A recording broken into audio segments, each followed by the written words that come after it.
Well, actually, I'll tell you what we stand for, Joe. It's pretty clear. As Democrats, we believe in a strong floor and no ceiling.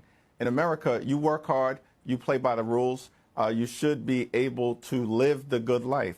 And there should be no ceiling on your success, on your capacity to do anything in the United States of America. That's the great promise of this country. At the same period of time, there should be a strong floor. Now, we know he doesn't believe what he said about unlimited upside. That's clear because the Democrat parties want to tax billionaires out of existence to pay for that ever-rising floor for the poorest. But he certainly believes in the floor. In fact, that's where all Democrats want people to exist in because we'll all be permanent government dependents at that point. The Democrats' power will explode in significance. Now, obviously, we need a safety net for people who are down on hard times. And I think that most Americans would agree. In fact, they'd be happy to contribute to that safety net. But the problem with wanting that floor to be so strong, as Hakeem said, is you can't give people a government-funded life that is on par, if not better, than the life they'd be able to live if they were working full time. Because then what's their incentive to ever get off of it? It becomes lifestyle preservation at that point. Lazy people will be on food stamps, Section 8, and government health care for their entire life if you let them. Yes, we have to make sure nobody starves in America. Yes, we have to make sure children aren't out on the street. Yes, we don't want down on their luck single mothers to not be able to give their children health care. But that system only works if the people who find themselves on it are simultaneously doing everything within their power